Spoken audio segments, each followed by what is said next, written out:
Hello there you guys, welcome to one of my videos. Ole Gunnar Solskjaer opens up Erling Halland relationship and Man United's interest. Solskjaer makes a new Erling Halland transfer admission. He is following the progress of Erling Halland at Borussia Dortmund. Solskjaer has obviously been asked about Erling Haaland. Solskjaer was speaking to the Norwegian outlet VG, and Solskjaer mentioned that, he's going to have a fantastic career.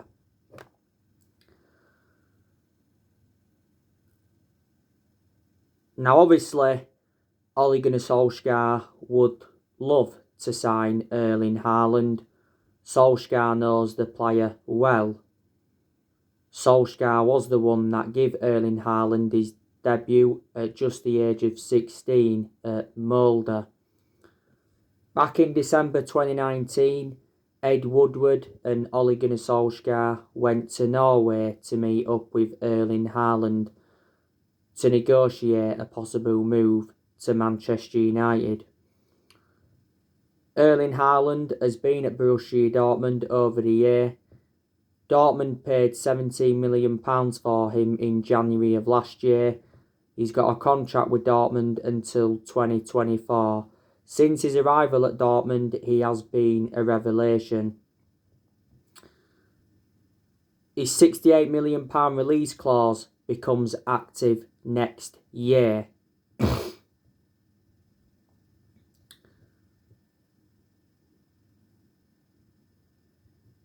Earlier on this season, Erling Haaland's father, Alf Haaland, was talking about his son's transfer links to Manchester United. He does say Chelsea are interested in him and Manchester City are also interested in him. So that's the news on him. So Solskjaer still wants Erling Haaland at Manchester United. Now, earlier on today, I did give you the news on Jadon Sancho. He says, we believe we can secure Jadon Sancho for a bargain in the summer.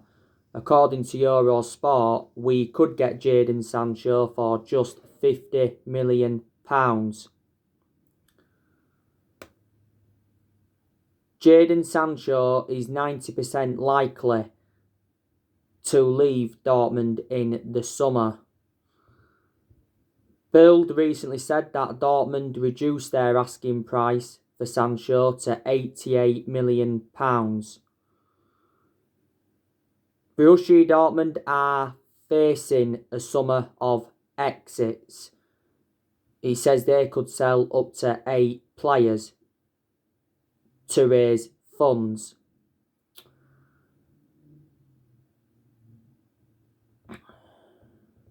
I think Borussia Dortmund have endured a very, very poor season. Earlier on this season, Jadon Sancho made an admission saying that he has endured a difficult season at Dortmund. Now, he was our number one priority target last summer. Borussia Dortmund's valuation was £108 million. We was not willing to meet that valuation, so the actual fee was the stumbling block. Sancho isn't worth £108 million. He isn't even worth £88 million. I've said I think he's worth from between £60 to £70 million. Fabrizio Romano's spoken a lot about the Jadon Sancho transfer saga. So too has Bild's Christian Falk. Dortmund made it clear to us last summer that we had until the 10th of August to sign the player. We missed out on that deadline, so Sancho remained at Dortmund. This is Jadon Sancho's 4th season at Dortmund. Analysing the vast majority of his career with them, he's been very consistent. Jadon Sancho's got a contract with Dortmund until 2023. Dortmund paid just £8 million for him from Man City back in 2017. Chelsea have been in for him, and Liverpool have been in for him.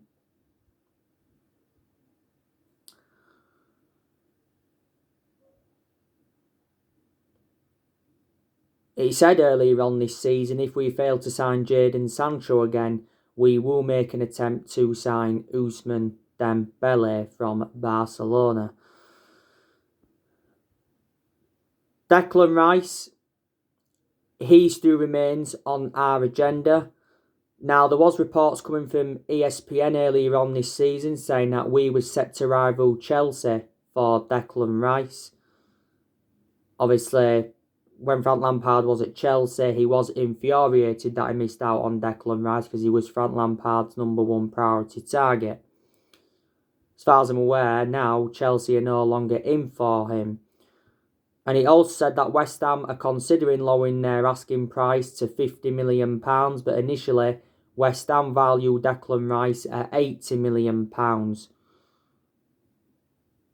I'd definitely take Rice at Man United. He's well proven in the Premier League. He's still got a lot of development in him. He breaks up the play well. He's predominantly a holding midfielder, but you can put him as a centre-half. You know, Rice has got a contract at West Ham till 2024. There's also an option to extend his contract for a further 12 months. He's been at West Ham a while now. Before he was at West Ham, he was at Chelsea. He was in their youth setup for several years. By the way, I think Dayot Upamecano is going to Bayern Munich. I was very, very sceptical anyway that we was going to get Dayot Upamecano, so he's now out of the equation. You know the news on Sergio Ramos. Fabrizio Romano recently said that we have not been in contact with Sergio Ramos' agent. Apparently Sergio Ramos wants to join Man United in the summer. He rejected a 2-year contract offer from Real Madrid. And he did mention that Ramos' agent was going to fly to England to finalise a 2-year deal for his client, which could be worth around £200,000 a week. Now, I'd take Sergio Ramos at Man United. He's a world-class centre-half. But we'd only have him short-term because obviously he's 34 years of age. But he would go very, very well alongside Harry Maguire in our back line. He's going to be available on the free in the summer because he won't sign a new contract with Real Madrid. You know, Ramos has been at Real Madrid for, 16 years now? He's won 22 major honours with them. He's made over 600 appearances in all competitions. And must have scored, 100 goals or just over 100 goals. Real Madrid paid €27 million for him from Sevilla back in 2005.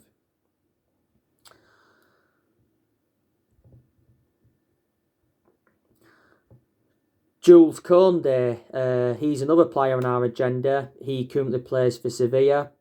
We've got to pay around £55 million if we are to get him in the summer transfer window. Ole Gunnar Solskjaer's priority is getting a new centre-back in.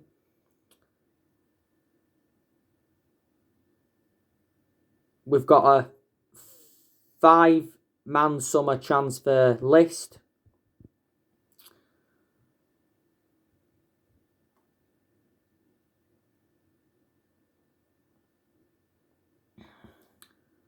But I've given you the 3 areas already where Man United need to strengthen up. We need a striker, we need a midfielder, and we also need a centre-half. This year's summer transfer window is very, very important for Manchester United. That will be Ole Gunnar Solskjaer's 5th transfer window as permanent Man United manager. Because at the moment, Solskjaer's endured 4 transfer windows as permanent Man United manager. Hopefully, Woodward backs Solskjaer in the summer. He says we are prepared to smash our transfer record in the summer, and Woodward is set to hand Ole Gunnar Solskjaer a huge war chest to sign top players in all areas. It was a disappointing January transfer window for us because we only saw one arrival, and that was Amad Diallo Traore. He's not too far away now from the first team squad. We got Amad Diallo Traore in a deal worth £37 million with add-ons included.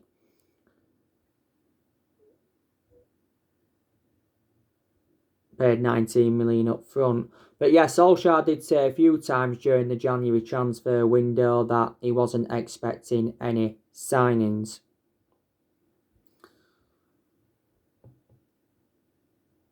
To Ole Gunnar Solskjaer's credit though, he has got rid of a lot of the deadwood since he got recommended in as Man United manager. Obviously, we saw a few players leaving the January transfer window. We saw Jesse Lingard go out on loan to West Ham. We saw Tiedemann Mengi go out on loan. We saw Marcus Rojo leave the club. Odion Ighalo said his farewells to the club. And we saw Timothy Fosu-Mensah leave.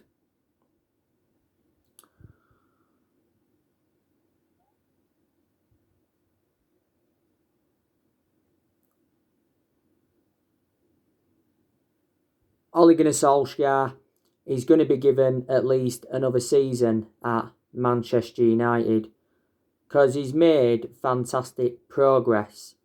You know, Solskjaer has got us to the FA Cup quarter-finals. We do play Leicester, which will be a tough game. We progressed to the quarter-finals for the 7th consecutive year. You know, this season got us to the EFL Cup semi-final. Obviously lost that to Man City 2-0. You know, Solskjaer did well last season in his first full season at the club. Got us qualification for the Champions League, got us third, and he guided us to 3 semi-finals. And he has made good signings as Man United manager. He has spent over £200 million at the club. Our away record's been very, very good under Solskjaer as well. We haven't lost away from home in the Premier League for over a year. The last time we lost away from home in the Premier League was to Liverpool back in January 2020. In recent months, performances have been improving. Certain players are improving, and in some games, Solskjaer's got the best out of the team. And we are sitting second in the Premier League. No one thought we'd have been in the position that we're in, reflecting how poor we was earlier on this season. But we've endured quite a few bad periods under Solskjaer, so in a way, we do deserve credit for sticking with him because he could have easily have been sacked as Manchester United manager. You know, Solskjaer did make an admission after our 3-3 draw with Everton, and he says we can't be considered as Premier League title chasers. A lot of United fans in general have now disregarded the title. You know, we're 5 points behind City. City have got a game in hand, so they have the chance to go 8 points clear. City are obviously now the favourites, looking very, very imminent that they're going to win it. I don't know if we'll win a title under Ollie, but I think we'll win another title at some point. You know, we haven't won the Premier League since 2013. You know, don't forget we have won 20 titles, 13 Premier League titles and 7 Old First Divisions. Ollie needs to get his first trophy on the board as Man United manager. He knows how imperative that is. You know, the FA Cup is a chance of a trophy, and the Europa League is a chance of a trophy.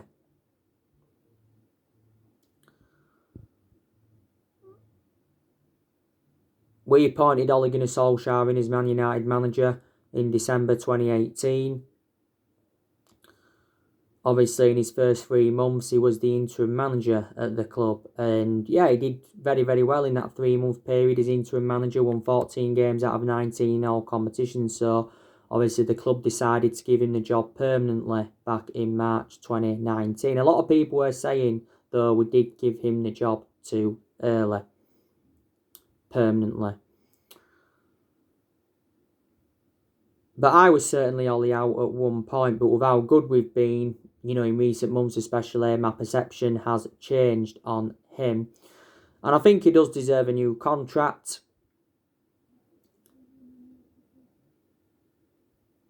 Like I updated you recently, Man United will wait until the end of the season to begin contract talks with Solskjaer. Says we're likely to offer him a new 2-year deal on one condition. That's if we get qualification for the Champions League and we carry on pushing for the title.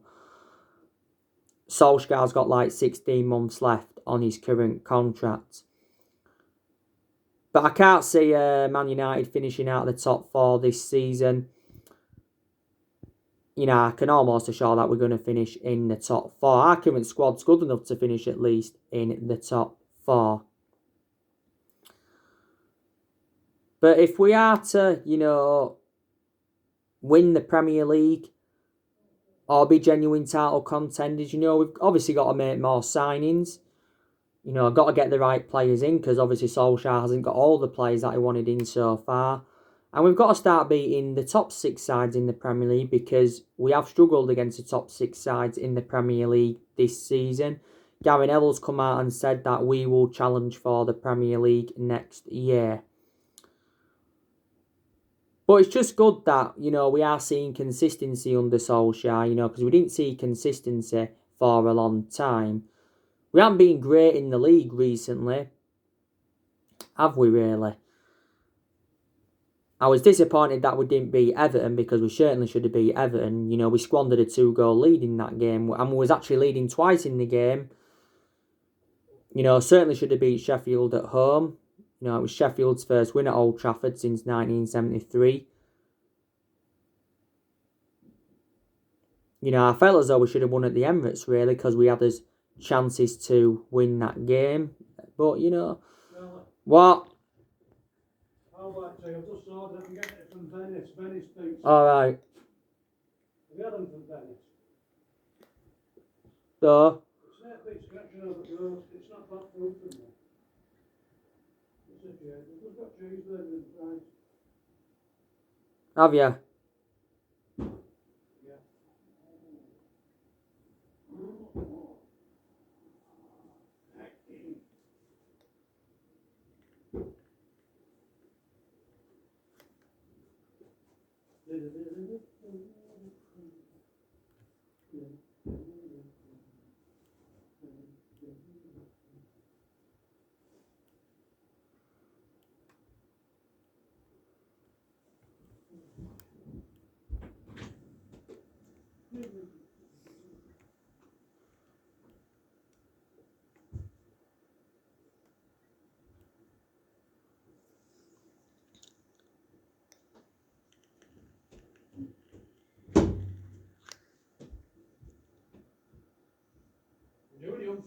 Yeah. Yeah. Yes, as I was saying, but the 2 best games we've had this season, without a shadow of a doubt, was the 6-2 win against Leeds at Old Trafford and the 9-0 win against Southampton. It was the first time we'd scored 9 goals since the 9-0 win against Ipswich back in 1995, which was 26 years ago. But I think Solskjaer's doing a good job, like I say. He hasn't got a proven pedigree as a manager. And hopefully he can be successful at Man United. We're going to give him the time he wants. Man United is the 3rd club in his managerial career because before he was with us, he was at Molde. Won a few Norwegian titles and that there. Didn't he win like his first Norwegian... Didn't Molde win like the first Norwegian title in like 100 years, I heard? And before then he was at Cardiff. And his record at Cardiff was absolutely disastrous. But even if it don't work out under Solskjaer, I'm always going to adore him no matter what. He's a club legend and he was a great player for the football club for 11 years. He flourished under Sir Alex Ferguson's guidance.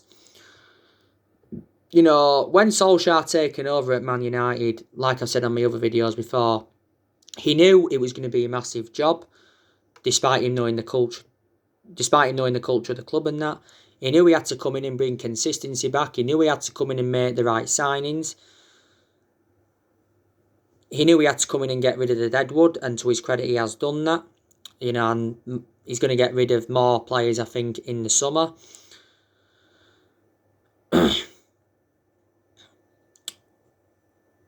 And I think he's handled it very, very well. And when he was close to getting sacked, I thought he handled that pressure really, really well, to his credit.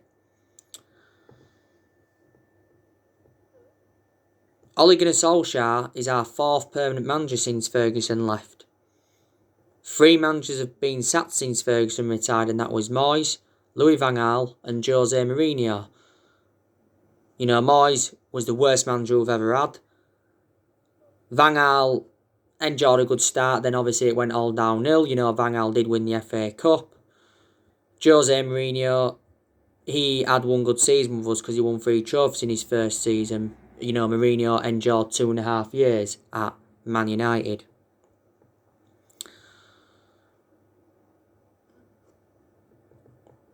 We spent a lot of money as well since Ferguson left. We've spent over £1 billion on players. And we must have brought around 37 players in since Ferguson retired.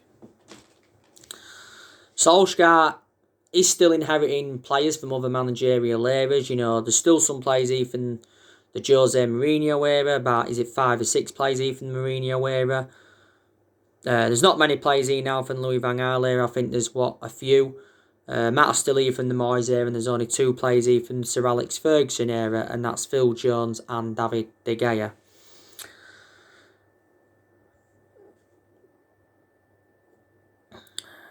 But like I say, there's quite a lot of players I've been very, very impressed with throughout the course of this season. I've been very, very impressed with Luke Shaw.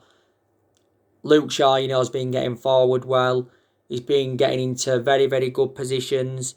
Luke Shaw has put good crosses into the box, and defensively he's been superb. Luke Shaw still remains our first choice left back, despite the arrival of Alex Telles last summer.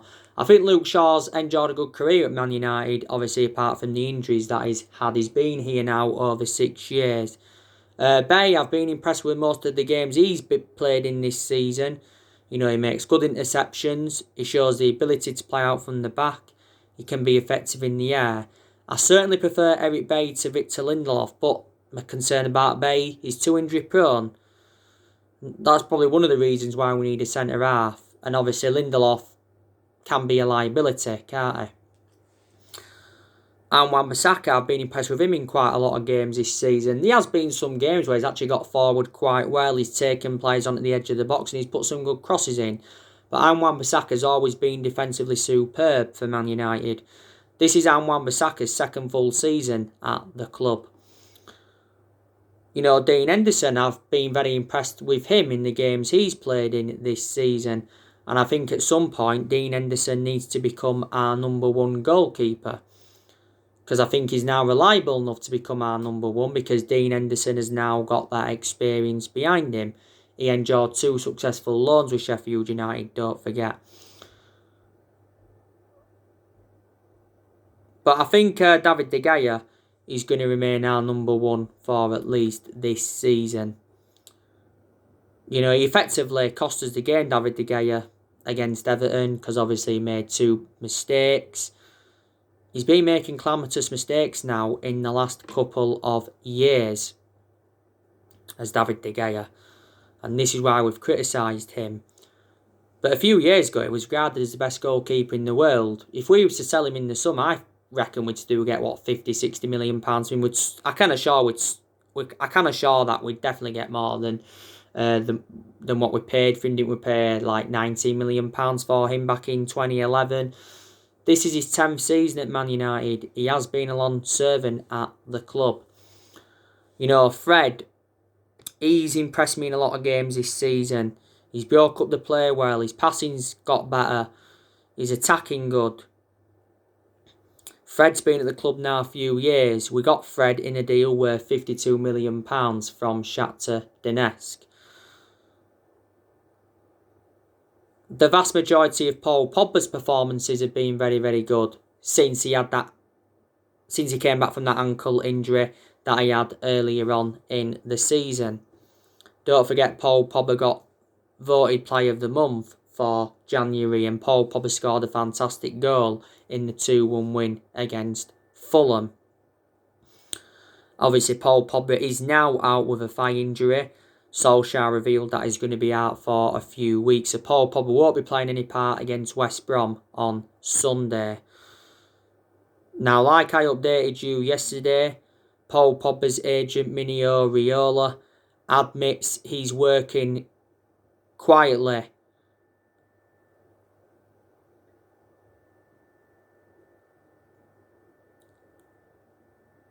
over Paul Pogba, because he said, if I speak,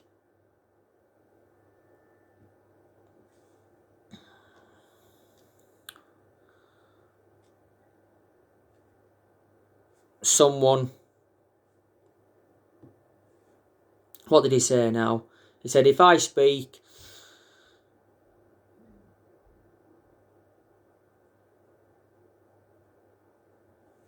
someone gets offended. Yes, that's what he said. I almost forgot then what he said. But yeah, he said if I speak, someone gets offended. Mino Raiola refuses to discuss Paul Pogba's future. Don't forget, Mino Raiola made an announcement back in December.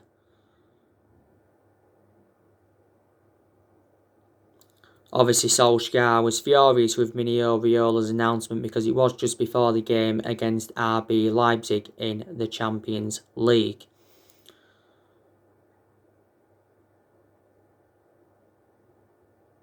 Juventus have approached Paul Pogba again. I think he could go back to Juventus, you know. Reports from Italy said that Juventus offered 4 players in exchange for Paul Pogba. But yeah, there's 3 clubs that are in for him. You've got Juventus in for him, Real Madrid in for him, and PSG in for him. If we are to sell him this summer, we'd want probably around £75 million. Now, a few weeks ago, he did say that Paul Pogba was considering making a U-turn at the club. That means staying at Man United, and he contradicted his agent Mino Raiola for the second time. His future is on hold until the end of the season. Not so long ago, we did hold talks regarding his future. Solskjaer insists he's happy at Man United, and Solskjaer suggested he could sign a new contract. Earlier on this season, we triggered that 1-year extension on his contract, so he's under contract with Man United until June 2022. You know, not so long ago, Matthias Pogba, Paul Pogba's brother, gave us an update on Pogba's future, and he's advised us to sell him in the summer if we are to get the money, because he mentioned that he's got no intention of signing a new contract and we could lose him for nothing next year. It's our most expensive signing, £89 million. A lot of money. And this is what, his 5th season at the football club since he rejoined. You know, I think Donny van der Beek has done well in the games he's played in this season.